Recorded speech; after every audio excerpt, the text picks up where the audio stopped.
Thanks, Zoe, and thanks for the opportunity to talk today, you guys.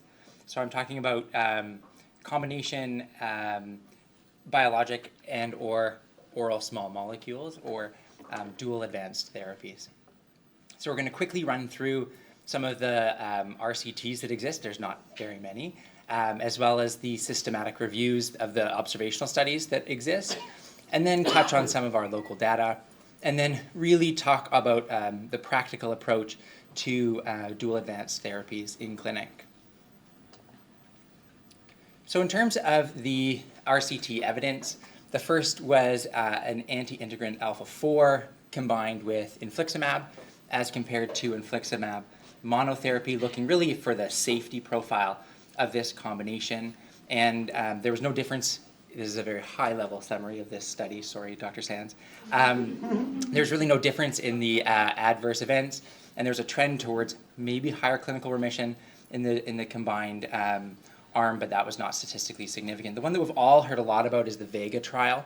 So this is looking at an IL-23 combined with TNF, and the TNF that was chosen was golimumab, and the combination was put up against monotherapy interleukin-23 versus monotherapy TNF. And the patient population for this was moderately to severely active ulcerative colitis who had not seen TNF before. And after combination through the induction period, the combined patients were moved to monotherapy interleukin-23, and that combination arm, again, combined for induction, moved to monotherapy, was compared against monotherapy IL-23 and monotherapy TNF.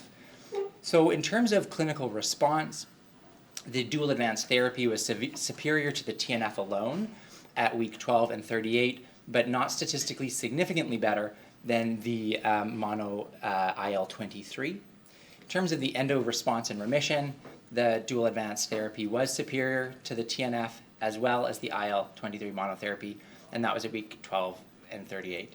No difference was seen in these groups. In terms of looking at the most recent one, the Explorer trial, this was vedolizumab, adalimumab, and methotrexate added in. And the adalimumab, again, this was a combined through induction. Adalimumab stopped at week 26, methotrexate held on until week 34, and this was bio-naive, moderate to severe Crohn's disease, as well as needing to meet this criteria of high-risk Crohn's disease in 55 patients. And so they looked at endo response and remission, which are shown there at 56% and 34% at week 26. Remember, that was the end of this combined period. And early clinical remission rate were 62% at week 10, and then 54% at week 26. So really excellent response in this small cohort trial here. 6 patients with severe adverse events. 3 were deemed to be study-related, 2 the development of periodical abscesses, and 1 pyrexia, close bracket. There are a few IL-23 and TNF studies that are ongoing that you may have heard about. I'm sorry, I don't know why it pasted twice. That's okay. Again. Maybe it fixed a few of my typos. It did, actually. That's quite funny. Okay, so in terms of the real-world data, there are multiple observational studies in refractory patients. So this is a very different group than these randomized controlled trials that I was just talking about. And I think just a point that I wanted to make off the top was that in these trials, there's a lot of patients who were put back onto therapies that they'd previously been exposed to and failed. So 2 major systematic reviews, one in 2021, end of 2021, and one in 2022. So the first, it was 30 studies brought together for 279 predominantly Crohn's disease patients, and the predominant combination was vedo and TNF, followed by ustekinumab and vedolizumab. I'm going to go put these results together in a second, and you'll see. The second systematic review, and the real difference between the first one and the second one was that the second systematic review really parsed down by each specific combination as opposed to a pooled what do you get with combo therapy in general or dual advanced therapy in general. So The second one, the two predominant combinations was veto and TNF, and veto and tofacitinib. So when we look through what these results were, again, in a very refractory population, that first systematic review that lumped all of the combined therapies together had a clinical response rate across these studies, not in a systematic way, at 69%, and clinical remission at 59%, and an endo response in remission at 43 and 34. And then broken down by subtype, these really kind of fit within that, that previously described range. And I've shown it there. I won't go through all of the details so that we can keep going. One of the main conclusions of these data sets were that there wasn't a significant increase in the serious adverse events as compared to the monotherapy treatment of the established medications. And I think that was one of the probably the most important takeaways as we worked towards a dual advanced therapy world. So in terms of our local data, and I think it behooves me to say that Mount Sinai people were involved in every trial, I think except for one that I've talked about up until this point. So it's all been Mount Sinai data to some degree. But in terms of the Mount Sinai patients, Lizzie put together a group looking at real-world data of UPA, really in the pediatric population, young adult population, and they showed that the group that were on UPA in combination with ustekinumab did very, very well. Post-induction period, they had excellent, perfect, steroid-free clinical remission. And of the patients that remained on dual advanced therapy at 6 months, 5 of the 6 of them maintained steroid-free clinical remission. That 7th patient dropped out because of insurance. Amelia put together a review of 30 patients that were on dual advanced therapy. And 25 of the 30, again, in a retrospective refractory population, did achieve clinical remission. And then those patients were de-intensified. And this is really one of the wonderful parts about this study, is looking at what happens in this refractory population after you remove one of those agents. And what they very clearly showed is that after you've gotten all of this benefit from the combination and you remove one of the agents, it's very challenging to maintain remission, and only 10% of those maintained remission after the de-intensification. But importantly, once you re-intensified, you were able to regain much of that lost response. And so here on the right, these are the ultimate results of the light blue is where the patients were able to successfully de-intensify. The dark blue is where they were back on dual advanced therapy and put back into remission. And then the light blue is the patients that moved off to a different therapy after losing that response in de-intensification. In terms of looking at who is this for, there are a few kind of hats of patients that I think in clinical practice, based on the evidence that we've presented up until this point, would be reasonable candidates to consider dual advanced therapy for. Again, it's not for everybody, and I think that those randomized controlled trials aren't representing those patients that we see in clinic that are probably going to be the first ones to be tried on it, and that's where those systematic reviews are really helpful in establishing what happens to those refractory patients. So yes, those are with refractory disease.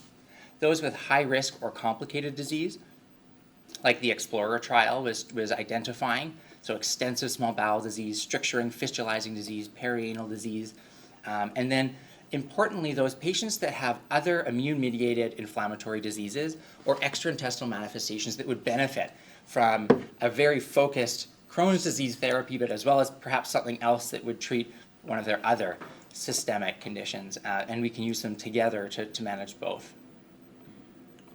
In terms of what combination strategies exist, you have the patient in front of you that you're going to add on a second therapy to an existing therapy. So that's your partial incomplete response to the monotherapy, or you're unable to maintain that therapeutic dose for a number of reasons. For example, you've now weaned or tapered their upadacitinib, they're having side effects of their medication, and so now you've had to drop their dose even lower, and so you're working on adding in a second therapy to to try to hold on to that response that you had achieved at a higher dose. And then there's that group that's that high-risk group that you're wanting to simultaneously induce to get them as rapidly as possible into remission. And you may or may not have a plan for that group to de-escalate after induction. And I know Dr. Dubinsky's study and Amelia's study showed that de-escalation is quite high risk. And so this is with a grain of salt. But I think that in clinical practice, where you're looking at is these are the patients that you want to get under control in a hurry, but then they might have you might have some hesitancy to keeping them on both of those long term. And so the classic example that we see all of the time in IPREP clinic is pregnancy, where you have a sick, flaring patient, you need them to get under control in a hurry, likely they're refractory to multiple therapies, and so you're starting them on a medication that they can't stay on through pregnancy, and so you're going to start them simultaneous to a medication that is safe during pregnancy. And so that would be a really good example of somebody that you're rapidly getting into remission, followed by pulling one of them back. And we don't see very many frail patients in the pediatric world, but that would be another patient population that it would be reasonable to cater their immune suppression based on their frailty. And then this question about whether or not you can intermittently add a second therapy. So you have this platform drug, this ustekinumab, risankizumab, very safe, excellent safety profile, and then you're adding a rapid-acting, more broad immune suppressant in lieu of steroids or potentially escalation of therapy. Very quickly, so disease factors and patient factors, and I've gone through many of these already, but I think fundamentally the first question is, where is their disease? Is this colonic predominant disease? Are we going to use a colonic predominant medication versus TI, small bowel disease? What's the extent, the behavior, and then what medications have they failed in the past? Specifically, have they failed TNFs? Have they had partial or complete non-response to these therapies? And importantly, do they have antibodies to these therapies? As I mentioned, a lot of these systematic reviews included patients that had been previously exposed to and failed medications that were then restarted during these trials. And then patient factors such as age, comorbidity, including immune-mediated inflammatory conditions, as well as what's their pregnancy plan. In terms of what to combine, we've got kind of three groups that I'm going to walk through. So your more broad immune suppressants, anti-TNF or JAK, your highest side effect profile, but also fast onset. And then you've got your S1Ps or your anti-integrin, excellent safety profile, perhaps more of a colon thought process than the small bowel, a little bit slower onset. And then your IL-12/23s or your IL-23s, again, an excellent safety profile, colitis and TI efficacy, good coverage of your comorbidities there as well, but perhaps a little bit slower onset. And so a combination within or across these circles, achieving the Venn diagram bliss that we're all aiming for. Very quickly, again, looking at duration of therapy, and this question has not been answered. I would put to you that the clinical trials that we have used combination for induction of remission but not necessarily through maintenance. Our real-world data gives us some insight into what the side effect profile is for more long-term use. And then Amelia demonstrated that perhaps there is a high failure rate of de-escalation. And so overall, it's unclear, but perhaps the light at the end of that tunnel is that if we monitor patients very closely, we might be successful at re-intensification. So what are the outstanding questions? What's the cost effectiveness? I'm very close. What's the cost effectiveness? It's yet to be established. What's the best dose when you're using these medications in combination? How low can we go on some of these primary therapies in terms of the dose? Can we get by with a lower dose? And then what's the payer acceptability? How successful will we be at getting these medications for our patients? And so here we talk a little bit about pharmacy benefits versus hospital benefits in terms of getting them approved, leaning on the comorbidities and the IMIDs where possible, and using the evidence that does exist to lean on as we go through this. And so in summary, we have different ways of combining advanced therapies. We use them across our patient spectrum that we see, I think, at Mount Sinai. And it doesn't come without risk, and I think that that risk is still being established. The early data is that it's promising, but is something that we'll obviously all be very interested in keeping an eye on.